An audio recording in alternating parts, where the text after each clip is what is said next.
Hey there, Internet friends, and welcome to Season 2 of That Ultimate Video Game List Show. I'm your host, Trevor Starkey from ThatNerdySite.com, and this is the show where each season me and a panel of friends try to create the ultimate top 20 video game list with only two main bits of criteria. Only one game per franchise, and only one game per console. Joining me on this season, we have Scott White from Irrational Passions and Dual Shockers. How you doing, Scott?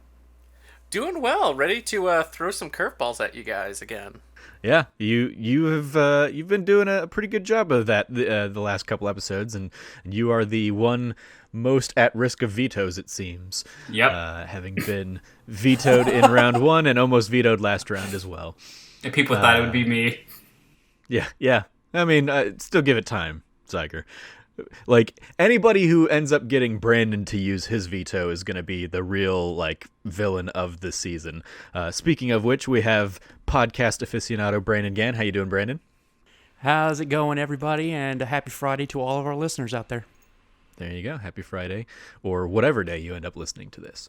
We have Jonathan Zyger Landeros from My Xbox and Me. How you doing, Zyger? I'm doing great. I almost called you Jonathan as if that's how I normally refer to you. So at work, they call me Jonathan, and every time it also confuses me. And it's like, Yeah. that's my real name. I should be used to this, but at this point, I am not. Yeah, that's fair. That's absolutely fair. And then rounding out the panel, we have Aaron Mahler from the Scootcast. How you doing, Aaron? Oh, I'm just doing fantastic. Ready to give some very basic answers. Very basic answers. Really be the antithesis to Scott. Just really give some very calm, everybody expected them answers. All right. Some wonderful choices we've got to look forward to today in round 3.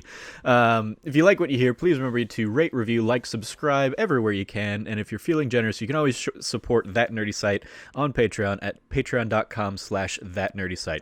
If you are brand new to the show, here's the kind of gist how it works. For the next few weeks, this panel will continue adding games to the list, with each week centering around 4 submissions. Once a game is added to the list, all other games on that console or in that franchise are out of the running from the future. So, for example, in our first pick out in round 1, Aaron had thrown out Super Mario Galaxy for the Wii, which means no other Mario games or Wii games will be added to this list.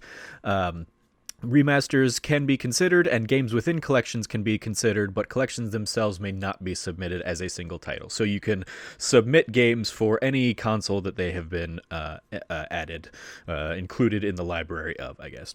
Each panelist also has one veto. So again, going to Aaron, when Scott submitted Diablo 2 in round 1, Aaron vetoed it, which would have kept Diablo 2 off the list. However, the rest of the panel did convene to override Aaron's veto, and Diablo 2 stayed. So remaining, we still have Brandon, Scott, and Zyger all have vetoes intact.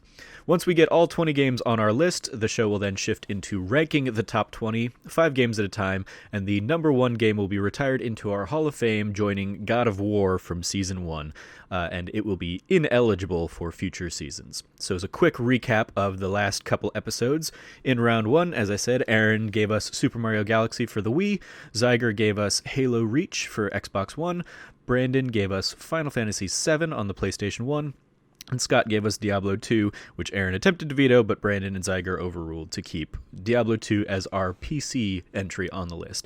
And then last week, things got kicked up a notch as Zyger brought Kirby Air Ride for the GameCube to the list. Brandon brought Uncharted 4: A Thief's End on the PlayStation 4. Scott brought Metal Gear Ghost Babel from the Game Boy Color, and Aaron rounded us out with Persona 5 from the PlayStation 3. So I think we're all set and ready to dive into round 3, and Brandon is going to kick us off this week. So Brandon, based on how you had reacted to Season 1, I have a feeling I know what your game is going to be, but I will toss it over to you. I would be very surprised if you could get this. Okay, so even though it is my turn to go first this week, it is also going to be my turn to wait the longest, because I will be going at the very back end of the next episode, which means this is the last time I confidently can think that I can speak to a console that I actually know, because there's going to be 6 selections before my next one, and I'm pretty sure all the other good stuff is going to be taken by then. I'm also going to be bringing a game that, while it is not my intention for this to be veto bait, I am actually bringing this because I do believe it to be something that I actually do prefer above every other in the franchise and for the console. And as my little final quick tease here, this is a franchise we have discussed on this show and on off recording as well. So let's go ahead. Let's have this conversation, gentlemen. I am nominating from the PlayStation 2. I'm more than happy to be the Sony pony of this season, the original Kingdom Hearts. Oh. My boy. All right. Boy. The original Kingdom Hearts. I will say I was expecting Mass Effect 2 from the Xbox 360, given that would have been your last chance to get that on there, and given how much you were a fan of it in the Season 1 breakdown of things. But Kingdom Hearts for the original, or for PlayStation 2, the original Kingdom Hearts. All right, Brandon, hit us with why this is the PlayStation 2 game, as well as why this should be the Kingdom Hearts representation on the list. Well, much akin to my previous two selections for the franchises I've respectively brought each and last week, for the PlayStation brand, Kingdom Hearts, not as strong as my previous two entries, but Kingdom Hearts got its start and was a Sony mainstay in mindshare. Granted, the second game to be released, Chain of Memories, did come to the Game Boy Advance, but primarily Kingdom Hearts has been known as primarily a Sony platform up until recently, with Kingdom Hearts 3 going multi-plat. But still, it is something that is so tied to the mindshare of PlayStation. Early 2000s, so you're looking at the launch of the PS2, so right around 2000, about 2004-ish, in that little four-year window, is where most of the great, not all of them, but most of the great PS2 games came out, and Kingdom Hearts just fits just comfortably in that middle of that window there. As a PlayStation game, it has been in quite a lot of PlayStation marketing. It's had a presence when Sony did used to just decide to go to E3. So it's always been there. It's always been a presence for Sony specifically. And also for the PS2, it stands alongside other fantastic games, franchises that have already been nominated on this list, things like Metal Gear Solid, Final Fantasy, and things like that. For the Kingdom Hearts side of things, I'm nominating the original because Kingdom Hearts has earned its reputation for being one of the most convoluted story arcs and very hard to follow, hard to get into unless you weren't there from the beginning franchises in gaming. The original game is its most simplest, quote unquote. It is the one where it's simple and clean. It's very simple and clean. Yes, it is. And the thing about the original's story is it's not really that too complicated, where pretty much the premise is just going to try and find this guy's two friends, make some friends along the way, goes to all these Disney worlds, and it eventually gets into some original stuff there, kind of in the back quarter of the game. But in my opinion, it is the easiest to follow. It doesn't take much to really follow along in between, not just the main narrative, but within each world's story arcs as well. I do feel that the game is, of the entire franchise, the greatest fusion of Final Fantasy and Disney, because as with each new game that has come out in the franchise, regardless of timeline in terms of story, but in terms of chronologically being released, it has just more and more and more and more gotten away from Final Fantasy and just exclusively have focused on Disney. And that's something I feel to Kingdom Hearts 3, the most recent release, that is kind of to its detriment for me personally, because one of the biggest draws of Kingdom Hearts is the Final Fantasy aspect of it. And so it is the strongest in the original game. In terms of gameplay, it could be to a detriment that it could be the simplest, but in my opinion, less is more. Granted, you have things like in Kingdom Hearts 2 where you are introduced to the drives. In Kingdom Hearts Dream Drop Distance, you're introduced to flow motion. Kingdom Hearts 3 is just a visual spectacle to make you feel like you're overpowered and just have your screen just explode with bright, pretty colors. But the first one is very tactical, if you would like for it to do, or you can just simply button mash however you want to play it. The magic system, in my personal opinion, is actually easier to follow because each thing casts a set amount, whereas in further games, it's kind of like on a recharge-based system, and it's dealt with a little bar, which is kind of personally irritating to deal with because I don't know exactly how much magic I have in terms of a numerical value, something that the original game does, in my opinion, a little bit better. It has the most focused, in terms of the most focused, the best way I can put it is whenever you're going to a world, it's just a through line. You know what to do, you know what you're doing, you know where to go, and then once you conclude that world, then that's it. You can go back for extra game activities like mini games, or if you're doing something like if you're trying to get synthesis materials, trying to find the Dalmatians, which is like a fun little side quest, things like that. Kingdom Hearts, the original Kingdom Hearts, has my favorite overall world in the entire series, which is the Olympus Coliseum. And while that may be bare bones compared to pretty much almost every other world, I just like having a place where to just train. And the cups that you get there can give you awesome prizes, and you eventually get all kinds of good stuff when you're fighting there. And then at the end of the day, the original Kingdom Hearts is a game I hold real close to me, because it is something that has helped me make a lot of friends well beyond after I had discovered it. I first heard about it overhearing a couple of kids talk about it on the playground back when I was like 4th or 5th grade, and ever since then I saw the source, saw the cover, fell in love with it, and it's been something that, while in today's day and age it's kind of hard to like really be open and be upfront saying being a diehard Kingdom Hearts fan, because one side or the other takes it a little too far in my opinion, it's still something that I love very dearly. It's something that I feel like every person should at least try up until like the first world or two, and then move on if it's not your thing. But the original Kingdom Hearts for the PS2 is one of the greatest games ever made, and it's why I nominated for our PS2 pick. All right. I mean, solid. And yeah, with so many of the other PlayStation platforms out of the running, as you kind of touch on, the Kingdom Hearts representation still left was limited. Although I know Zyger might have fought you on 358/2, which could still go out there as the DS. You also had Birth by Sleep and Dream Drop Distance, which still would have been eligible as PSP or 3DS. Yeah. And then any of the mobile ones, but I'm not even gonna. We don't count those. Jokingly make a point for those. I am intrigued by the choice of the original Kingdom Hearts over Kingdom Hearts 2 as the PlayStation 2 pick, because I remember like just Kingdom Hearts 2 being like bigger and bolder, and like I feel like most people would call that one better, though your rationale of liking the Final Fantasy tie-in more so. I get that, I guess. I certainly have more fond memories of the original one, because that like just hit at a perfect moment in my life growing up, where it was like the perfect blend of Disney, which I loved, and Final Fantasy, which I loved, and then Kingdom Hearts 2 rolled around, and then the dark years of everything else going off and being random and stuff, and me just not really like keeping up with all that stuff.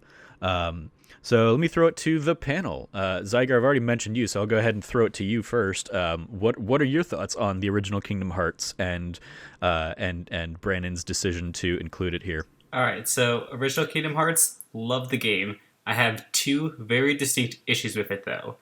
One, first issue, no Roxas. That wasn't introduced until Kingdom Hearts 2. So, just saying, Brandon, I love you, but Roxas is my boy.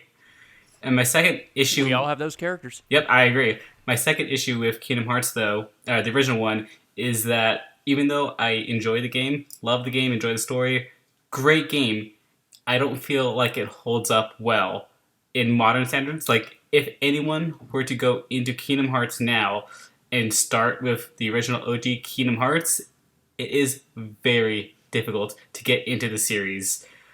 Me and my roommate, we both wanted to go through the entire Kingdom Hearts series again in preparation for Kingdom Hearts 3, and we both just stopped at certain points in the OG Kingdom Hearts because gameplay-wise, it wasn't as developed. I feel like Kingdom Hearts 1 focused more so on the story than so on gameplay elements. So as you progress through the game, like, it's super basic. You don't have a lot of different skills you can go through, and it's super RPG light. I feel like it wasn't until Kingdom Hearts 2 where they expanded on all of those elements, made combat feel better, and overall made the game or moment-to-moment gameplay more enjoyable. So that's why I would put Kingdom Hearts 2 over Kingdom Hearts 1. But I still think Kingdom Hearts 1 is a great, solid choice. Oh yeah, no doubt. And I recognize both the platforming and the camera problems that the first game has, something that I feel Kingdom Hearts 2 does improve upon. But it kind of to my point when I was saying about how less is more for me, it's like, yes, I completely agree with you that they did try to focus more on that story and that spectacle over the actual mechanics themselves. But to your credit and to your point, there's still a great game in that. And so that's why I think to respond to, oh, not the first one should be the intro, I say that it should for that very reason. Not only because it's the introduction to the story, but it is but one of the lesser gameplay mechanics of the series. So if people can get past that, then at that point, you can get into other entries in the series that do play better. 2, Birth by Sleep, 3. So that if people can get past that, then absolutely. And then they will have that knowledge of knowing then, oh, okay, this was the first one. This was the, for lack of a better term, jankiest of the bunch. So now that we've gotten past that, we can enjoy playing it better. But again, at the cost of everything else does the gameplay improve, in my opinion. Yeah, I did a similar thing in the lead up to Kingdom Hearts 3, back like the original release date it was supposed to have a couple years ago or something like that, where I was going to go through and play through the Kingdom Hearts 1.5 and 2.5 collections. I made it all the way through Kingdom Hearts 1, but that was largely driven out of nostalgia because it was really tough to go back to that one. So I very much see Zyger's point there. But it was Chain of Memories that had me nope out of the series yet again. I never got through the game on Game Boy Advance. I have some wild Kingdom Hearts taking thoughts, that card-based mechanic and throwing it up on the big screen just like really is a huge detriment to that game because you're trying to keep focus on the like bottom right corner of the screen and the bottom left corner of the screen, and it just does not so my flow second best well. option is for and then Kingdom Hearts also 1. So much of it is just feels like a retread Kingdom of Hearts the first 1 game, is better than 2 which was in a always couple areas. irksome and The frustrating to platforming me. in Kingdom Hearts 1 sucks. Aaron, you And I have think we all agree Kingdom on that. Hearts thoughts, so But I to will like throw it to get you. away from that in Kingdom Hearts 2, to like further themselves from the platforming, they just made every stage an empty box. Like they went so far in the other direction that it makes it like super boring to me. As much as I love Kingdom Hearts 2, it's like they didn't do anything fun with the level design. So in that sense, I'd rather have the crappy platforming than the just like walking through hallways of Kingdom Hearts 2. Okay. And I don't think that any of the other handheld Kingdom Hearts games, like I'm not like 358 over 2 days is good, but I don't think it's comparable to the first Kingdom Hearts. Nor do I think that Birth by Sleep is good at all. So I think. Oh, wow. Oh, okay. That is an opinion. Here's Birth by Sleep. All right, Birth by Sleep's story is cool. I'm down. The characters cool. The gameplay is absolute garbage. All right. I just like hate the command deck with a passion. It's the most annoying thing to play with ever. Nobody tell Christian. Do you just hate the PSP though? The command deck is my only gripe with that game, but it's like crucial to that game. So I don't like playing it. Oh, I mean, I can very much relate to like a core mechanic ruining an entire game for you. Yeah. See my thoughts on Final Fantasy VIII, where I hate the draw injunction system with the passion of a million suns, and yet we have Scott here like replaying it right now and like platinuming it, doing all sorts of weird like single character. Everybody else platinum. is dead. Platinum run. I just very much dislike the command deck. So because of that, I think Kingdom Hearts 1 was gonna be my pick for this episode had Brandon not taken it. But I just want it to be on the list. I don't care if it's his pick or mine. All right, sounds good. Scott, what are your Kingdom Hearts thoughts here? I'm perfectly fine with Kingdom Hearts 1 being our representation. It's not my favorite, but I do agree with a lot of the points Brandon made that it was a much more focused story because it wasn't set up to be this grandiose, complicated narrative at this point. But I have to say, Zyger, Roxas was in Kingdom Hearts 1 in the secret movie. We just didn't know his name yet. That's a good point. Yeah.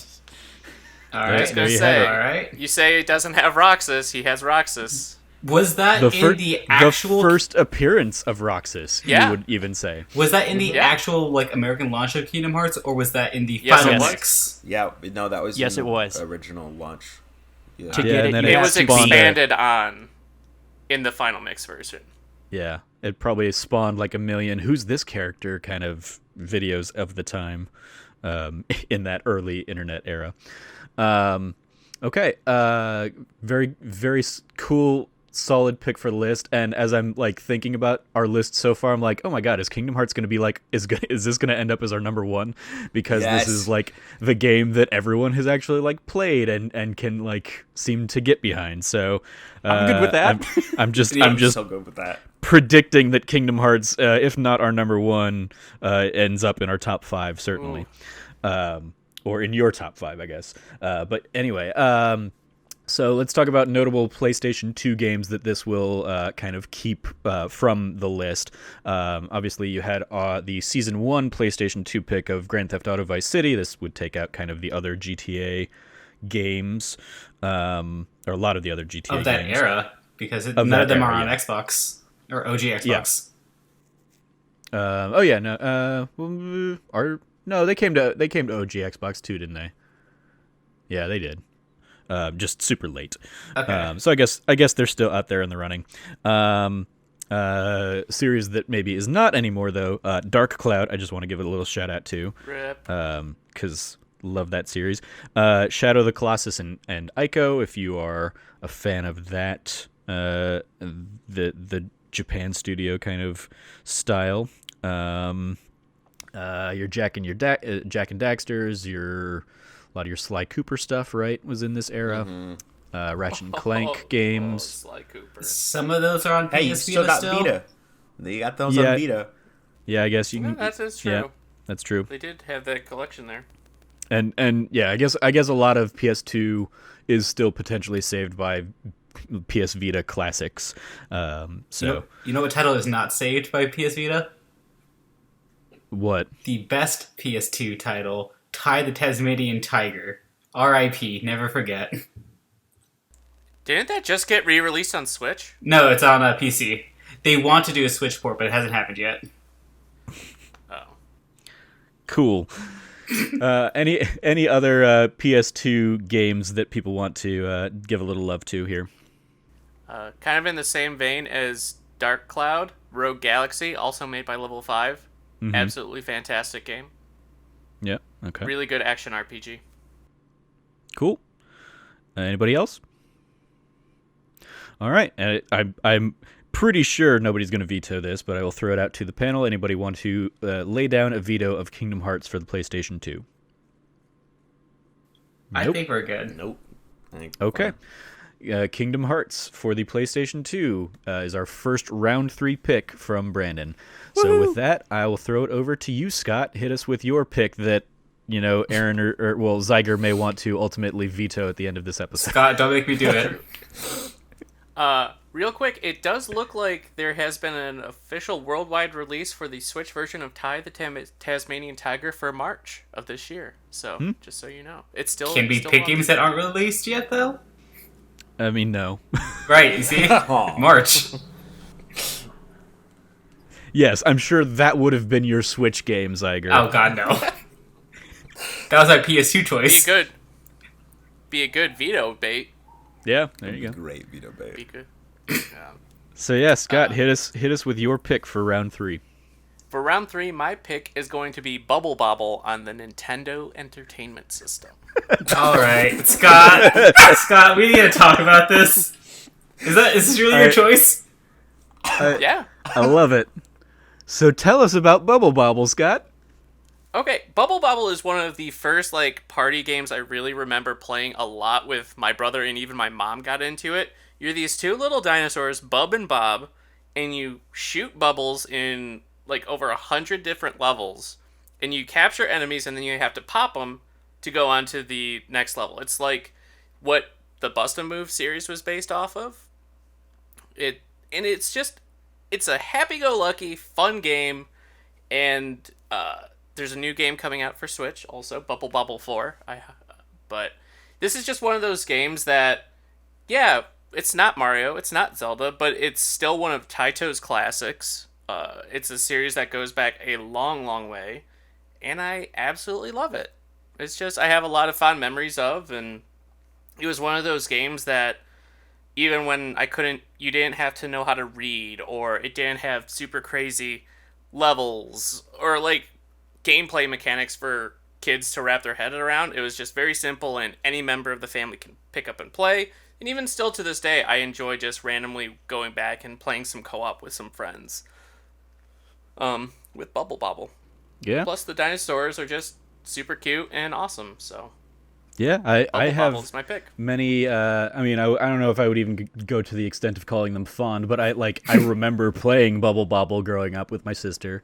I mean, but it is like that is 30 years ago or whatever. So a lot of it is a blur. I've not revisited the game in recent years or anything like that. But it's something I think of as like a Nintendo classic.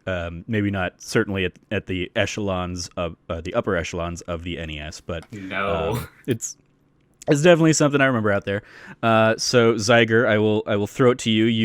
You seemed very quick to respond on this one, and you still have a veto.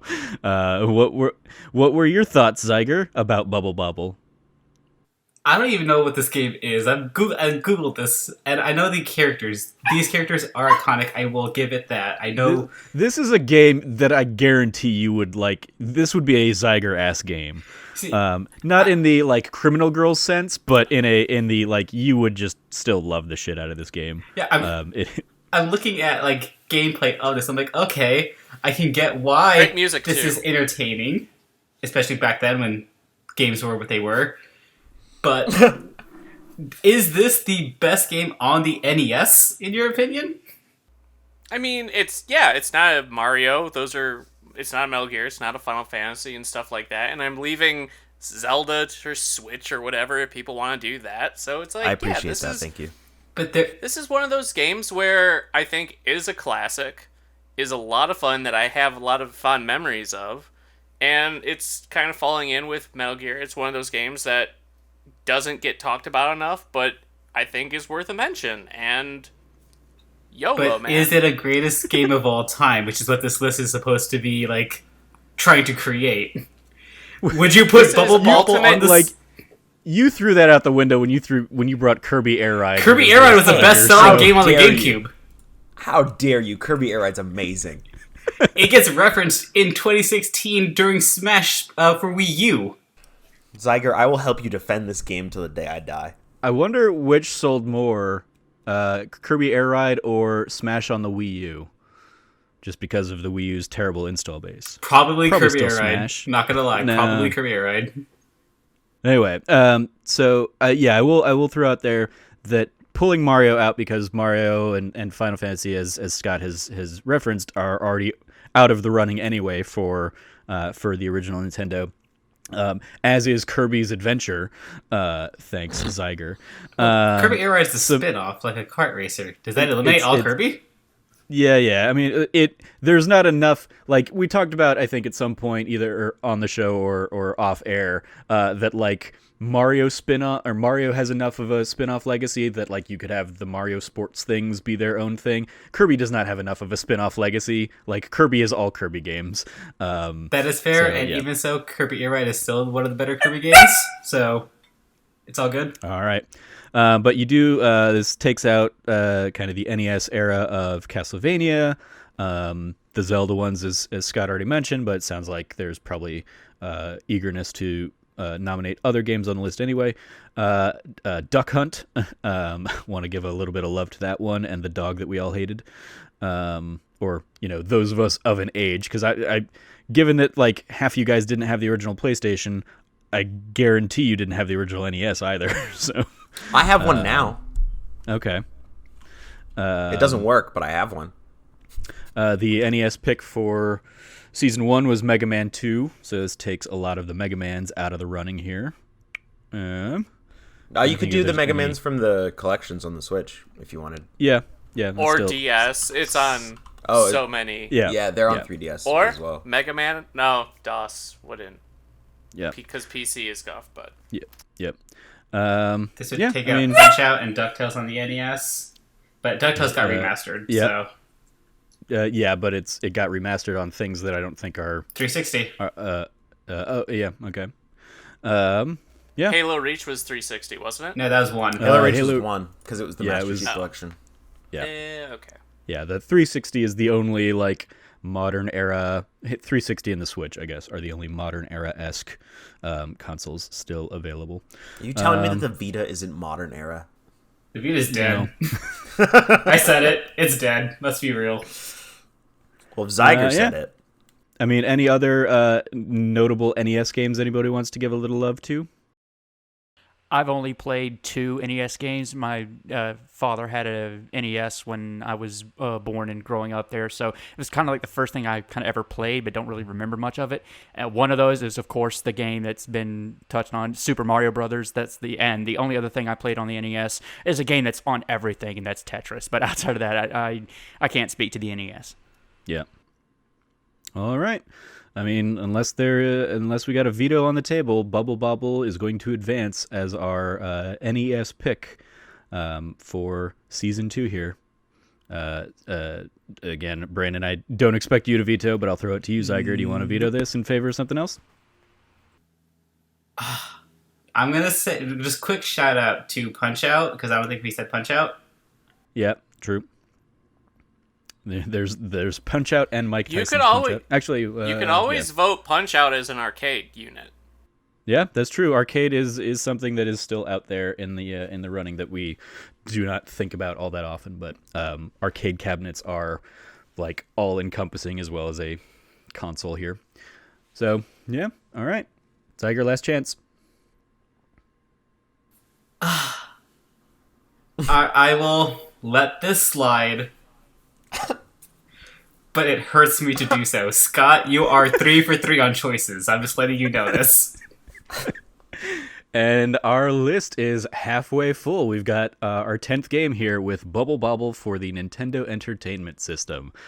Oh, Scott, I need to have you on this show in future seasons again because you're bringing the fun wild picks. Card. Yeah, I thought it was going to be Zyger, but Scott, you've thrown me for a loop. All right, let's turn it over to Aaron. And Aaron, you already mentioned that Kingdom Hearts would have been your original pick for this episode. Kingdom Hearts was going to be my pick for this episode for PlayStation 2, but that's already on the list. list. What your backup was? Oh God, do I go with like a serious answer? Yeah. So I'm gonna take the DS off of the. I'm gonna do a DS game. I'm gonna do Pokemon Heart Gold as my pick. All right. And tell us about Pokemon Heart Gold. Pokemon Heart Gold is the best Pokemon game to ever come out ever. It's so good. They made it so all of your Pokemon could walk behind you. It's gold and silver, but better than gold and silver because it's Generation 4 and it doesn't have all the stupid Generation 2 stuff. This was the first like juncture into they really got their like feet wet on like the global trading system and like online play and stuff like that. This is where it really came into fruition on the DS. It looks great. The music's fantastic. It had all the like those cool 3D animations at like the beginning that blew my mind as a child. It's just so good. They had is this where they introduced Mystery Gift? But like they did like online Mystery Gift, and you could like log on to the Pokemon website. No, that would be Devin and Pearl. Oh, all right. Well, this is the first one that I did it, and you could get Latios and Latias, and I like crap myself. No, Pokemon Heart. It's just like a masterclass in Pokemon. Yeah, that's fair. I mean, Soul Silver was the companion game on our Season 1 list, so I'm not surprised to hear Heart Gold love here. It seems to be kind of the generational favorite over the years because it has enough of that like nostalgia from the original series, but then also taking the lessons learned from the next few generations and kind of they had the Fire Red, Leaf Green remasters, and then they were like, okay, now we've also done like the remastering version once, so let's like do a better version of the remaster for Heart Gold and Soul Silver as well. Yeah, so it was, makes sense. So good. Any other? I know Zyger, you've got ample Pokemon love. Anything you want to throw out there, Zyger? Oh no! Did I break Zyger? Maybe. Did I I break him? Is that even possible? I think we lost Zyger. Yeah, he might be taking care of his dog. Well, we will check back in with Zyger, and hopefully he's still there. Anybody else have Pokemon thoughts they want to chime in with? Yeah, sure, I'll go. I do not have any experience with Heart Gold and Soul Silver specifically, because I was into Pokemon until I hit Gen 4. I played Diamond and Pearl and realized all the changes that came with the new generation were not to my liking, so I kind of dropped off of Pokemon after that, so I can only speak to Gen 3 prior. But because I have that base knowledge of Gold and Silver, and I like those games quite a lot, I am very down for having Heart Gold be the Pokemon representative, so especially since Soul Silver was kind of a slightly contentious pick for Season 1, if I remember right. So let's get this game on here. Yeah. Cameron was more or less alone in his Pokemon diehard fandom for Season 1. Zyger, you back with us now? Yeah, sorry about that. No problem. Do you have any Pokemon Heart Gold thoughts you want to share with the table, or other Pokemon thoughts? I agree that Heart Gold and Soul Silver are probably the best in the franchise because they did so much. Like you mentioned, all the different features that they added. We haven't seen a revolution in Pokemon like Heart Gold and Soul Silver until X and Y, but X and Y was more or less bare bones. It was the first iteration on 3DS, so Game Freak and Nintendo were still trying to figure out what they wanted to do with 3D Pokemon. But Heart Gold and Soul Silver was like a love letter to fans of Pokemon, and one of the best mechanics was the ability to let any Pokemon follow you besides Wailord, because Wailord. But it was one of those games, like every Pokemon fan agrees that Silver, Gold, Crystal was better than Red or Blue because it had both games in it. You can go to Kanto after you beat the game, and the moment where you go to the end of the game and you have to battle the protagonist of the first game was huge. It was mind-blowing to kids at the time. Like, when I first encountered Red, I was like, oh my god, I'm battling myself. And I lost multiple times. Can I date myself here just like for a second? Is that sure. when I won, I had never played Gold or Silver previous to Heart Gold and Soul Silver because I was like 2 when this came out. But when I got to Red, I had no clue who that was. Absolutely not. I was like, this guy's cool. He's kicking my butt. But that moment is ruined for you. I'm sorry. I had to Google it. I was like, who is this? Why doesn't he talk to me? But then I understood, and I went, oh, okay. And then, as like a 12-year-old, I was like, God, you got it. And I loved, this is a slight tangent, but I loved in the modern era where we got stuff like Twitch Plays Pokemon, and when they went back and did Gold and Silver, they had worked in all of the original Pokemon champions, like from Red and Blue. I was just Twitch thinking Plays about Pokemon. That was a Nice. nice like little cultural moment, bringing it into the modern age. But yeah, the thing that I've would have loved to have seen from Pokemon in the years since that they spoiled us by doing this in in Gold and Silver, and then again in Heart Gold and Soul Silver, is that being able to play kind of everything up to that point. It was, you've got Johto, and then you can go back and play Kanto. It makes me mad then in every game afterwards that you can't go back and play through the other regions and really enjoy the full Pokemon experience to this date. It's especially what I would have wanted out of a Switch Pokemon is Yes. you're doing something on this, the console level of Pokemon for the first time, or not counting Gale of Darkness or whatever, and Pokemon Stadium's campaign or what, Coliseum, I don't remember which one, but whatever it was. Yeah, Coliseum and games. XD Gale of Darkness. Yeah.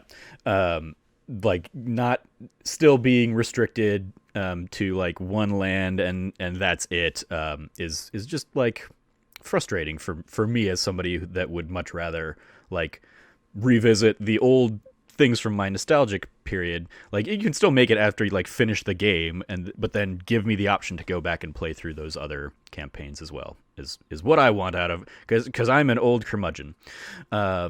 Scott, do you have any Pokemon thoughts you want to share? First off, I had to say I'm feeling really old hearing people say, I never played Gold and Silver because I was 2 at the time. Like, I just feel Right, old that Gold and Silver stopped come me. out. I might be wrong. But besides that, 1999? Yeah. Yeah, I was 2. Jeez. I was 11. I was Wow. 4. I was 14, so But no, Gold and Silver were my favorite, and Heart Gold, Soul Silver are still to this day my favorite Pokemon games. I'm more of a Lugia fan than Ho-Oh, so I was always more. I had Soul Silver growing up, but I'll let that slide. See, Scott, I'm with you.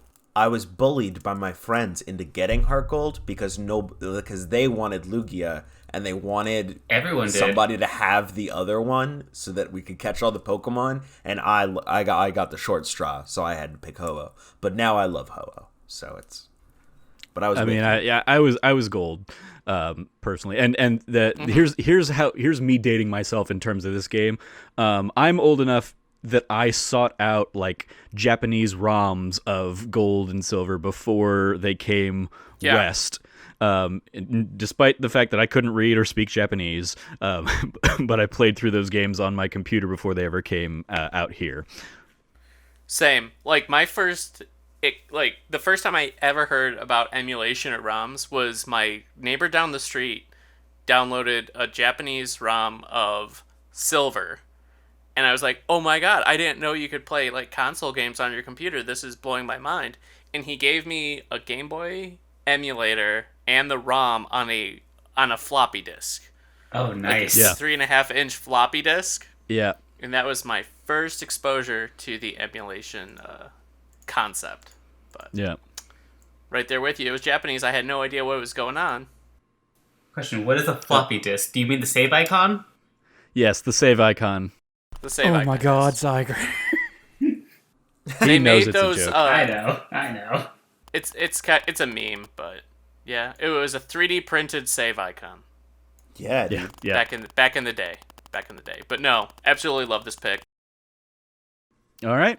Well, yeah. So this is another it sounds like our round 3 games. Well, maybe not Bubble Bobble. No. But our round 3 games are going to be the most universal strong picks so far. Because it sounds like we got a lot of Pokemon Gold love here. Save maybe Brandon. It's fine. Like the only thing I would probably disagree with was something that Zyger said, saying how everybody loves Gold and Silver over Red and Blue. I am not one of those people. I actually prefer Red and Blue, kind of pretty much for the same thought process for me liking the original Kingdom Hearts. But as I said earlier, touching on my brief history with Pokemon, it's like I at least have that base of OG Gold and Silver, so I do know the basic structure, the foundation of Heart Gold and Soul Silver, and so I'm all for having it on the list. All right. Well, that sounds like that's gonna round out Aaron's pick. Then I don't foresee anybody vetoing it unless somebody's gonna throw it as a surprise here. But yeah, Brandon, go. We can move on into our final pick of round 3 here with Zyger. Hit us, Zyger. What are you gonna throw down for round 3? I am going to pick what I believe is one of the greatest games of all time, GTA 5 on the Xbox 360. Okay. All right. Rounding out kind of our modern era of gaming, save whatever scraps the Switch ended up getting. Hit us with why Grand Theft Auto 5. Grand Theft Auto 5 was probably one of my first real big GTAs that I actually went out and played. Like I played the PS2 generations Vice City, San Andreas, but it wasn't until GTA 5 that I was on the ground floor of what GTA was, because I had just missed GTA 4 by a few years when I eventually got myself a 360. And at GTA 4, I thought it was fine, and it was definitely like a step up from previous GTA's in my opinion. But GTA 5 just took everything that we knew from the GTA series and just blew it out the window.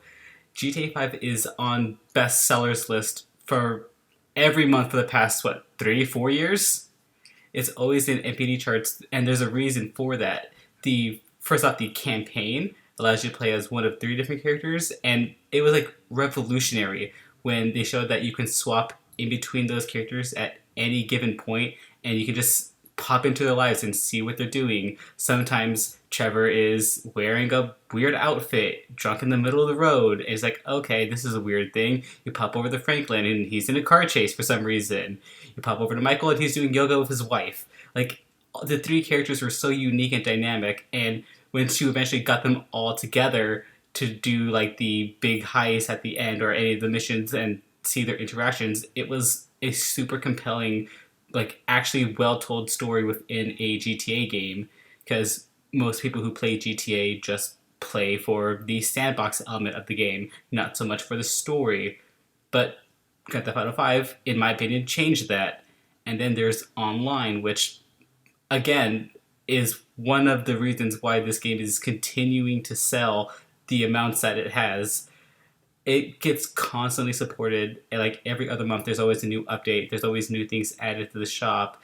They had an issue when GTA 5 originally launched. It didn't have online, and the online got delayed by 2 months because it was supposed to launch 2 weeks after the original release. But once online got on, everyone flooded it. They added heists. They've added multiple updates. It's one of those games that continues to live on. And even though it launched on 360 and PS3, it eventually came to PS4, Xbox One, PC, and I wouldn't be surprised if it came to the next-gen consoles, PS5 and Xbox Series X, because this game is a juggernaut. It just continues to thrive and get better. New things get added on. It's a game that transcends other games, and I think is one of the greatest games of all time. But yeah, that's more or less what I have to say about GTA 5. I don't know about you guys. Yeah, I mean, I certainly have some thoughts, but I'll throw it to the panel first. Anybody else want to chime in or weigh in on Grand Theft Auto 5? I've never really played much of the GTA Online, but GTA 5 is the only campaign I've actually played through, and I really enjoyed it back on the PS3. So I really like it. Yeah. Aaron, did you have something? I've never I've only played GTA 5 for like an hour or two, so. Okay. I don't have any real opinions on it. All good. How about you, Brandon? Yeah, here's the thing. I dislike Grand Theft Auto, like, very, very strongly. Granted, the only one I have played is San Andreas, but as much praise as Rockstar's magnum opus always gets, I've just never had the appeal. It's something that it's something to the point where I just personally don't get it. It's not something I have in any interest to play. A fun little peek behind the curtain here is, as everyone has presented games, I've been ranking these on the fly so I can have my list ranked and ready to go when we get to that section of the season. And I can let you know now that, this is going to be at the very bottom for my personal list. I am not a fan of Grand Theft Auto. In my personal opinion, there are a plethora of much, much better games on the Xbox 360. However, I am nothing if not without my word, and even in this circumstance, I am not going to veto this pick. Veto it. I wondered if we would actually get a veto out of you, and I honestly figured we wouldn't, but this definitely seems like you can't say we didn't try. That would like target Brandon for a veto, because this doesn't strike me as a Brandon game. I personally have been a fan of the GTA series for what they are for many, many years. Going back even before the kind of the breakout success of Grand Theft Auto 3, I remember playing the early Grand Theft Auto, like the top-down versions, with my best friend growing up on his computer and stuff when I'd go over and we'd hang out for sleepovers. So I've enjoyed the series since way back when.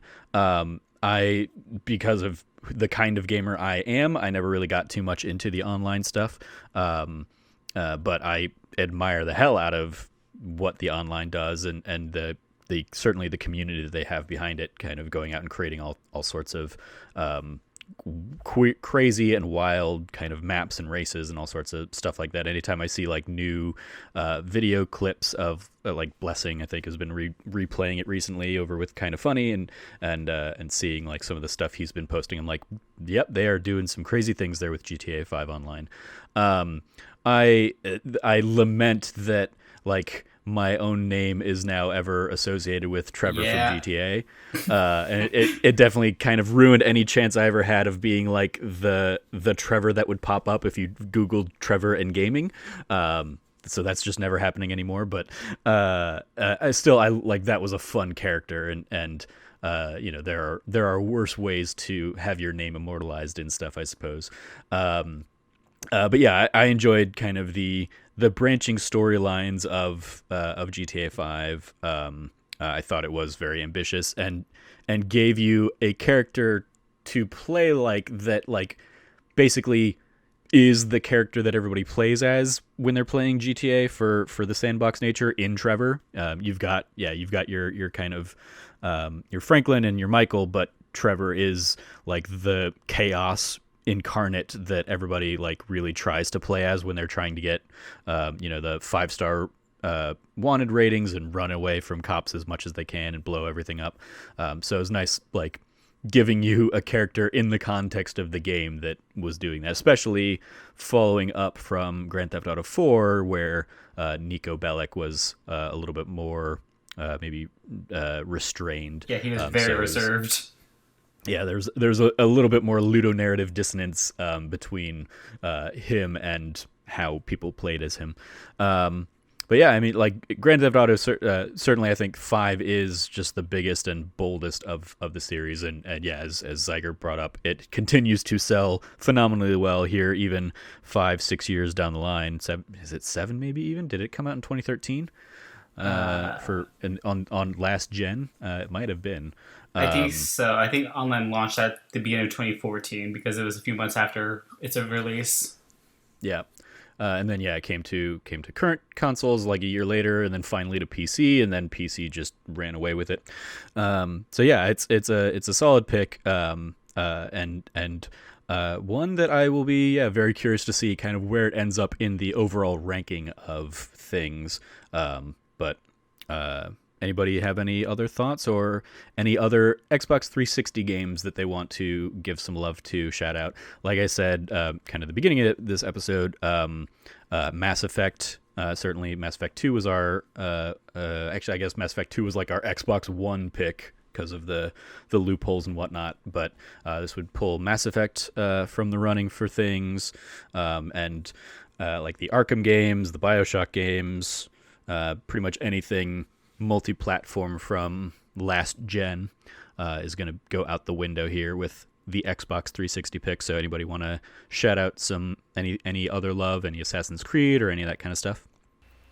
Yeah. Shout out to... Oh, go ahead. Sorry. Nope, you first.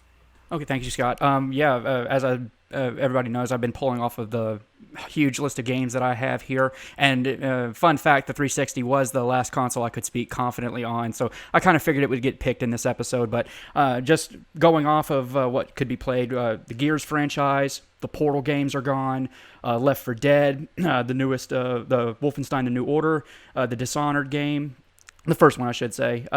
Borderlands as a franchise is out. The first couple of Metros. And if you want to go even further into the Xbox Live Arcade, OG Doom, OG Wolfenstein 3D, Braid, Brothers, all of those kinds of games are also off the table as well.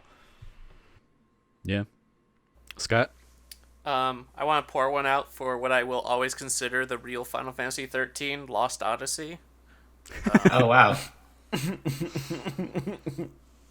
Yeah. Lost Odyssey, fantastic RPG.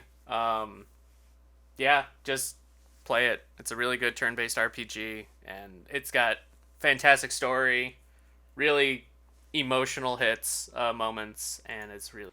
Yeah, I guess that reminded me Fable's going to be out there now. Fable 2 was originally going to be my pick for the 360, but I think GTA 5 is a better game. It certainly lives up to the hype more than Peter Molyneux's did. Rip. Cool. All right. Well, I assume, Scott, you're fine letting this one stand? No veto on the table? Yep. No. All right. So that's going to do it for round 3 here.